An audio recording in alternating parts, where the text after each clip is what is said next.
ትራኦሬና ጓደኞቹ የአፍሪካን ኔቶ መሰረቱ። ምዕራባውያን ደነገጡ። ቡርኪና ፋሶ፣ ማሊና ኒጀር የሳህል ቀጠናዊ ወታደራዊ ኃይል አቋቁመዋል። እነዚህ ቡድኖች የአፍሪካን ኔቶ እንዳቋቋሙ እወቁልኝ ብለዋል። ብዙ የአፍሪካ ሀገራት በእነ ትራኦሬ እርምጃ እየተገረመ ነው። ይህ ቡድን በምዕራባውያን አይን ተጥሎበታል። የትራኦሬ ቡድን የራሱን አየር ኃይል፣ የባህር ኃይልና የምድር ጦር በጋራ ለመገንባት አስቧል። እስካሁን ድረስም 5000 የሚያክል የጋራ ወታደራዊ ኃይል ማቋቋም ችለዋል። ከቡርኪና ፋሶ፣ ከማሊና ከኒጀር የተውጣጡ ወታደሮች የራሳቸውን የአፍሪካ ኔቶ ካቋቋሙ በኋላ ይህንን ወታደራዊ ጥምረት የሚመራውና ሊቀመንበሩ ደግሞ የቡርኪና ፋሶ ፕሬዝዳንት ኢብራሂም ትራኦሬ ናቸው ተብሏል። ፕሬዝዳንት ኢብራሂም ትራኦሬ ከቅርብ ጊዜ ወዲህ በአፍሪካ ወጣቶች ዘንድ ተወዳጅነትን ያመጡ መሪ ናቸው። በአፍሪካውያን ወጣቶች ዘንድ እጅግ ለአፍሪካ ሕዝብና ለአፍሪካ አህጉር የሚቆረቆሩ መሪ ተደርገው ይወሰዳሉ። ትራኦሬ ጸረ ምዕራባውያን እንቅስቃሴን በማድረግም ይታወቃሉ። ከነ አሜሪካ፣ ከነ እንግሊዝ፣ ከነ ፈረንሳይ ቡድን በመውጣት ወደ ሩሲያና ቻይና ቡድን ተቀላቅለዋል።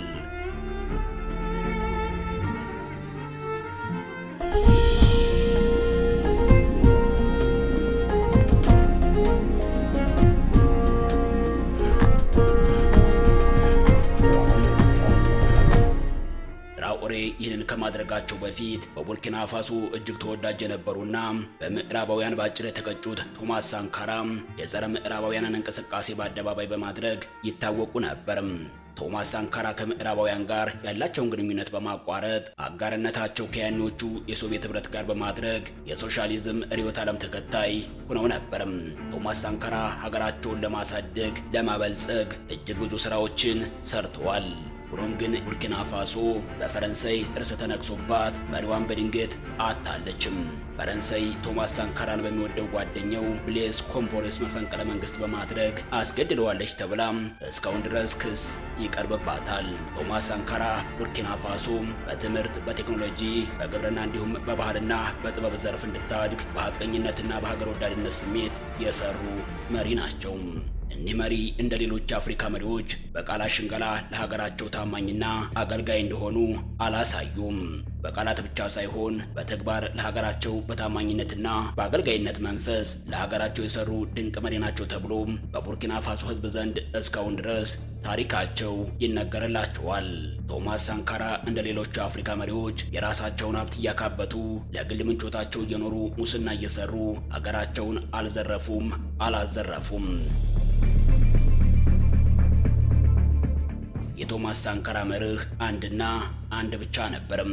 ይኸውም ሀገራቸውን ማሳደግ፣ ሀገራቸውንና ህዝባቸውን ማበልጸግ የሚል መርህ ነበርም። እያንዳንዱ ቡርኪና ፋሶዊ የራሱን የሀገር ምርት እንዲጠቀም፣ የሀገሩን የባህል ልብስ እንዲለብስ ያዘዙ መሪ ነበሩም። ከዚህ በተጨማሪም እያንዳንዱ አፍሪካዊ ከዓለም ባንክና ከአይኤምኤፍ ብድር መውሰድ እንደሌለበት፣ ከዚህ በፊት የተበደረ አፍሪካዊ ሀገርም ብድሩን መመለስ እንዳለበት በአጽንኦት ይናገሩ ነበርም። የገንዘብ ብድርና እርዳታ መኖር ካለበትም በአፍሪካውያንና በአፍሪካውያን የእርስ በርስ ግንኙነት ወይንም መስተጋበር ብቻ እንዲሆን ምክረ ሀሳብ የሰጡ መሪ ነበሩ። ሆኖም ግን ይህ የቶማስ ሳንካራ ህልም ሳይሳካ ምዕራባውያን ፈጥነው አስገደሏቸው። ቶማስ ሳንካራ ሲገደሉ በቤታቸው ውስጥ የተገኘው አንድ ጊታር ብቻ ነበርም። በባንክ አካውንታቸውም 74 ሳንቲም አልነበረም። ብዙዎቹ በቶማስ ሳንካራ ሐቀኝነትና ታማኝነት ለሀገራቸው ባላቸው ቅንነት ተገረሙ። ግን ምን ዋጋ አለው? አፍሪካውያን ጀግናቸውን የሚያሞግሱት ከሞተ በኋላ ነው። በአፍሪካ ህብረት ስብሰባ ላይ አንድ እንሁን፣ አፍሪካውያን እርስ በርሳችን እንረዳዳ፣ ከምዕራባውያን ከዓለም ባንክ ብድር የሚባል ነገር አንውሰድ፣ ብድር በወሰድን ቁጥር ህዝባችንን የድሃ ድሃ እናደርገዋለን፣ እያንዳንዱ አፍሪካዊ በማንነቱ እንዲኮራ ከምዕራባውያን የባህል ወረራ ማዳን አለብን፣ የራሳችንን የአፍሪካ ልብስ እንልበስ በማለት በአፍሪካ አንዲት ድርጅት አዳራሽ ሲናገሩ ብዙዎቹ የአፍሪካ መሪዎች ሲስቁ ነበርም። አሁን ከዓመታት በኋላ የቶማስ ሳንካራን ፈለግ የተከተሉት መሪ በዛቸው በቡርኪና ፋሶ ምድር ብቅ ብለዋል። ይህ ሰው ኢብራሂም ትራኦሬ ይባላሉ። ቶማስ ሳንካራ ወታደራዊ አለባበስ እንደሚለብሱት ሁሉ ኢብራሂም ትራኦሬም ወታደራዊ አለባበስ ይለብሳሉ። ቶማስ ሳንካራ የምዕራባውያንን ዘመናዊ ቅኝ አገዛዝ ስልትን እንደሚቃወሙት ሁሉ ኢብራሂም ትራኦሬም የምዕራባውያንን እጅ አዙር ቅኝ አገዛዝን ይቃወማሉ። ቶማስ ሳንካራ ፈረንሳይ በቡርኪና ፋሶ ውስጥ ምን ትሰራለች? አሁን ከቅኝ ግዛት ስርዓት ነፃ ወጥተናል ብለው እንደሚያስቡት ሁሉ ኢብራሂም ትራኦሬም ፈረንሳይን ከሀገራቸው አባረዋል። የፈረንሳይ ወታደሮች የአሜሪካ ሰላም አስከባሪዎችን ከቡርኪና ፋሶና ከቡርኪና ፋሶ ጎረቤት ሀገራት ለቀው እንዲወጡ አድርገዋል።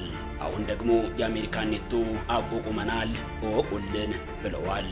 ይህ የኢብራሂም ትራኦሬ እርምጃ ብዙ አፍሪካውያንን አስደምሟል፣ ምዕራባውያንን ደግሞ አስደንግጧል። እስካሁን ድረስ የኢብራሂም ትራኦሬ መንግስት አልተረጋጋም። የመፈንቅለ መንግስት ሙከራ እንዲሁም የግድያ ዛቻና ሙከራም በቡርኪና ፋሶ መሪ ላይ በተደጋጋሚ ተከስቷል። በተለይ ለምዕራባውያን ቅርብ የሆኑ የምዕራብ አፍሪካ ሀገራት ጭምር ኢብራሂም ትራኦሬን ለማስገደል ሙከራ እንዳደረጉ የቡርኪና ፋሶ መንግስት በመግለጫ ሲከስና ሲወቅስ እንደነበር እናስታውሳለን። ከዚህ ሁሉ ተጽዕኖ ለመውጣትም ኢብራሂም ትራኦሬን የሶስት ሀገራት ወታደራዊ ጥምረት መሪ በማድረግ ጡንቻቸውን ለማጠንከር እየሰሩ ነው። ከሁለት ቀናት በፊት የኒጀር የማሊና የቡርኪና ፋሶ መንግስታት በጋራ ወታደራዊ ጥምረት እንደፈጠሩ ገልጸዋል። የማሊ ወታደራዊ መሪ ጀነራል አሲማ ጎይታ በባማኮ በሚገኝ የአየር ኃይል ካምፕ የሳህል ሀገራትን የተባበረ ኃይል ምስረታ በሚያበስረው ስነ ስርዓት ላይ መገኘታቸው ተገልጿል።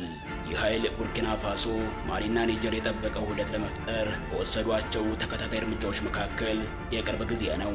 ሶስቱም ሀገራት በወታደራዊ መንግስታት የሚመሩ ሲሆን በእስላማዊ አማጽያን ጥቃት እየተፈተኑ ይገኛሉ። ባለፈው ጥር ወር ላይ የኒጀር መከላከያ ሚኒስትር 5000 አባላት ያሉት ይህ ኃይል በቀጠናው ያሉ የደህንነት ስጋቶችን ለመቋቋም በጋራ ጣልቃ እንደሚገባ ተናግረው ነበር። የቡርኪና ፋሶ ጀነራል ዳውዳ ትራኦሬ የኃይሉ አዛዥ ሆነው የተሾሙ ሲሆን የኃይሉ ዋና እዝ ማዕከል በኒጀር ዋና ከተማ ኒያሜ ላይ እንደሚሆን ታውቋል። በባማኮ በሚካሄደው ስነ ስርዓት ላይ የሳህል ጥምረት አባል ሀገራት መከላከያ ሚኒስትሮች እንዲሁም በማሊ ተቀማጭ የሆኑ አምባሳደሮችና በዓለም አቀፍ ድርጅቶች ተወካዮች ተገኝተዋል። ቡርኪና ፋሶ፣ ማሊና ኒጀር የሳህል ጥምረትን የመሰረቱት ከምዕራብ አፍሪካ የኢኮኖሚ ማህበረሰብ ኢኮዋስ ከወጡ በኋላ ነው። ጥምረቱ ኢኮዋስን ከመፈንቅለ መንግስት ጋር በተያያዘ የሰብአዊ ማዕቀቦችን ጥሷል፣ እንዲሁም የአባል ሀገራቱን ዜጎች ጥቅም የሚጻረር ስራ ይሰራል ሲል ይከሳል። የማሊ የቡርኪና ፋሶና የኒጀር ወታደራዊ ጥምረት ምህረት ሞገስ ዲሴምበር 24 2025 የሳህል ቀጠና ሀገሮቹ ማሊ፣ ቡርኪና ፋሶና ኒጀር የየሀገራቸውንና የየቀጠናቸውን ደህንነት ለማጠናከር ወታደራዊ ጥምረት መፍጠራቸውን አስታውቀዋል። እንደ ሰሜን ጦር ቃል ኪዳን ድርጅት ወይም ኔቶ አይነት ነው የተባለው ወታደራዊ ጥምረት 5000 ወታደሮች ያሉት ሲሆን በየሀገሮቹና በድንበር አካባቢ ለሚኖሩ ጥቃቶችና አጠቃላይ የደህንነት ችግሮች በጋራ የሚሰራ ይሆናል። ሶስቱ ሀገሮች ከኢኮዋስ መሰናበታቸውን ተከትሎም አዲስ የባዮሜትሪክ ፓስፖርት እንደ አውሮፓውያን አቆጣጠር በ2024 ይፋ አድርገዋል። የሶስቱ ሀገሮች መሪዎች በወታደራዊ መፈንቅለ መንግስት ስልጣን ከተቆጣጠሩ በኋላም ቀድመው አባል ከነበሩባቸው የምዕራብ አፍሪካ የኢኮኖሚ ማህበረሰብ ወይም ኢኮዋስ በመገለላቸውና በኋላም ከድርጅቱ አንቀላቀልም በሚለው አቋም በመጽናታቸው ከአባልነት ያገኙ የነበረውን ከለላ አጥተዋል። ይህን ተከትሎ በየሀገሮቹ ጽንፍ በረገጡ አመለካከቶች ጭምር የተለያዩ ጥቃቶች እየፈጸሙ ይገኛሉ።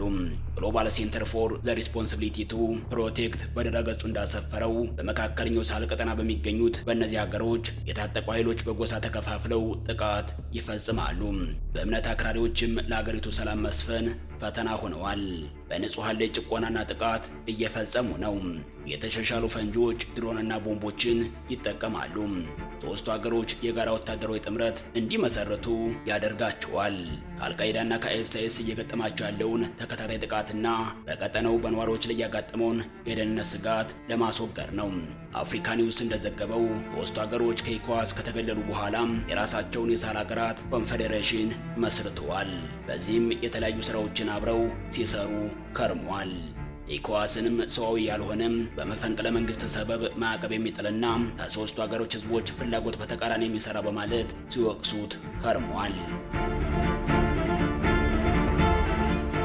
በኒጀር የመፈንቅለ መንግስት ደጋፊዎች የማሊ የቡርኪና ፋሶና የሩሲያ ሰንደቅ ዓላማ ይዘው ደስታቸውን ሲገልጹ እንደ አውሮፓውያን አቆጣጠር 2023 በማሊ ባማኮ አየር ኃይል ሰፈር በማሊ ወታደራዊ መሪ ጀነራል አስሚ ጎይታ ይፋ በተደረገው ወታደራዊ ጥምረት ሲመሰረት የሀገሮቹ መከላከያ ሚኒስትሮች፣ አምባሳደሮችና የዓለም አቀፍ ድርጅቶች ተወካዮች በተገኙበት መድረክ ወታደራዊ ጥምረቱን የሚመሩት የቡርኪና ፋሶ መሪ ኢብራሂም ትራኦሬ መሆናቸው ተነግሯል። አባላት የያዘው ወታደራዊ ጥምረት አየር ኃይል፣ የደህንነትና የምድር መከላከያን አዋህዶ በጋራ የሚሰራ ነው። በሀገሮቹ የሚታዩ በተለይ ኒጀርና ናይጄሪያ ውስጥ የሚከሰቱ ውስብስብ የደህንነት ችግሮች ምክንያት ዓለም አቀፉ ማህበረሰብ በተለይ በፈረንሳይ በደህንነት ማስጠበቅ ስም ተመልሳ ወደ ሀገሮቹ እንዳትገባ ለማድረግና በውስጥ አቅም ችግሩን ለመፍታት የተወሰደ እርምጃ እንደሆነም ቢዝነስ አፍሪካ ኢንሳይደር ዘግቧል። በተፈረመው ወታደራዊ ስምምነት መሰረትም ጥምረቱ የሚሰራውና ውሳኔ የሚሰጠውም በሶስቶቹ ሀገሮች ስምምነት ነው። ሀገሮቹ ከኢኮዋስ መውጣታቸውን ተከትሎም የየሀገሮቹ መለያ ያለበት ባዮሜትሪክስ ፓስፖርት ይፋ አድርገው ፓስፖርቱ መሰራጨት መጀመሩ ይታወሳል። ሀገሮቹ የኢኮኖሚ አብሮነታቸውን ለማጠናከር ሰብአዊ ካልሆኑ ምርቶች ውጭ ባሉ ከውጭ የሚገቡ ምርቶች ላይ ቀረጥ መጣል መጀመራቸው ይታወቃል። ከቀሪዎቹ የኢኮዋስ ሀገሮች ጋር የነበራቸው ነፃ የንግድ ልውውጥም ቀርቷል። በወታደራዊ በመፈንቅለ መንግስት ስልጣን ላይ የወጡት መሪዎቹ ስልጣን ከያዙ በኋላ ባደረጉት የመጀመሪያ ጉባኤ ጥምረት መስርተው በጸጥታ ጉዳዮች በጋራ መገበያያ ገንዘብ፣ በኢኮኖሚያዊ ትስስርና ጥምረታቸውን ሊያጠናክሩ በሚችሉበት ጉዳዮች ሁሉ አብረው እንደሚሰሩ አሳውቀው ነበርም። የኒጀር መሪ ጀነራል አብዱራህማን ቺያኒ፣ የማሊው ኮሎኔል አሲማ ጎይታና የቡርኪና ፋሶ መሪ ካፒቴን ኢብራሂም ትራኦሬ የመሰረቱት ወታደራዊ ጥምረት ከ70 ሚሊዮን በላይ ለሚሆኑት ለሶስት ሀገራት ህዝቦች የጸጥታ ችግር መፍትሄ ይሆናል ተብሎም ተስፋ ተጥሎበታል። ሆኖም ግን ከአንድ ዓመት በፊት ቡርኪና ፋሶ፣ ማሊና ኒጀር ላይ ምዕራባውያን ከባድ ክስ አቅርበዋል። ቡርኪና ፋሶ የምድራችን የሽብር ሀገር ናት ብለው ከሰዋል። ዋና መቀመጫውን በሜሪላንድ ዩኒቨርሲቲ ያደረገው የግሎባል ሽብርተኝነት ዳታቤዝ ወይም ጂቲዲ በአፍሪካውያን ከባድ ተቃውሞ እንደገጠመውም የቅርብ ጊዜ ትውስታችን ነው።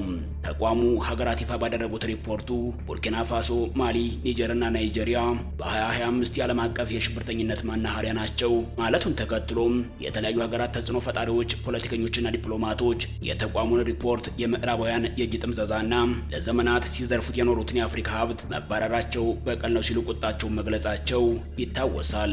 ወጣው የተቀሰቀሰው የዓለም አቀፍ የሽብርተኝነት መረጃ ጠቋሚ ጂቲአይ የአሸባሪዎች መገኛ ናቸው ያላቸውን 9 ሀገራት ደረጃ ማሳወቁን ተከትሎ ሲሆን በሪፖርቱ ላይም በደረጃ አንድ የተቀመጠችው በአንጻራዊ ሁኔታ የተረጋጋች የምዕራብ አፍሪካ ሀገር እንደሆነች የሚነገርላት ቡርኪና ፋሶ ስትሆን ግሎባል ሽብርተኝነት ኢንዴክስ ወይም ጂቲአይ ግን ከአልቃይዳና አይኤስ ጋር ግንኙነት ያላቸው የጂሃዲስት ቡድኖች በተለይም በሰሜንና ምዕራባዊ ክፍሎች የሚያደርሱት ጥቃት በከፍተኛ ደረጃ መጨመሩን በመግለጽ በዓለማችን ቁጥር 1 ሰላም ያራቃት ሀገር ማለቱ ነው። ሁለተኛ ደረጃ ላይ የተቀመጠች ፓኪስታን ስትሆን ሶሪያን ደግሞ የምድራችን ሶስተኛዋ ሰላም ያራቃት ብለዋታል። ማሊን ከቡርኪና ፋሶና ኒጀር የጋራ ጦር ትብብር እየጨመረ በመምጣቱ በሀገሪቱ ይበልጥ የተቀናጁ ጥቃቶችን ያስከትላል በማለት 4ኛ ደረጃ ላይ አስቀምጧታል። በቁጥር 5ኛ ናይጄሪያን፣ ሶማሊያ በ6ኛ ደረጃ፣ አፍጋኒስታን 7ኛ ከጎረቤት ማሊና ቡርኪና ፋሶ ጋር በመሆን እየበጠበጠች ነው ያላትን ኒጀርን 8ኛ ደረጃ ያስቀመጠው ተቋሙ ኢራቅን በ9ኛ ደረጃ ላይ አስቀምጧታል። አክሎም ዓለም አቀፉ የሽብርተኝነት ስጋት ያልተማከለና ውስብስብ እየሆነ በመምጣቱ ሀያላን ሀገራት ጣልቃ እንዲገቡ ጥሪ አቅርቧል። የዓለም አቀፍ ሽብርተኝነት ለመከላከል የአውሮፓ ህብረት ፖለቲካዊ፣ ኢኮኖሚያዊና ማህበራዊ የኔቶ ወታደራዊ ጣልቃ ገብነቶች ያስፈልጋል ብሏል። ጥናቱ ከነባራዊ ሀቅ የራቀም ከእውነታ ይልቅ የምዕራባውያን ዲፕሎማሲ አቋም መግለጫ የሆነ ሲሆን ለማሳያም በሪፖርቱ ከ9 ሀገራት 5ቱ በአፍሪካ የሚገኙና ከአውሮፓውያን ጋር የዲፕሎማሲና ታሪካዊ ግጭት የገቡት ከሩሲያ ጋር ግንኙነት የጀመሩ የሳህል ሀገራትን መፈረጁ ታማኒነቱን አጠራጣሪ አድርጎታል። በርካታ የአፍሪካ ሀገራትም ተቃውሞ ማቅረባቸው ይታወሳል።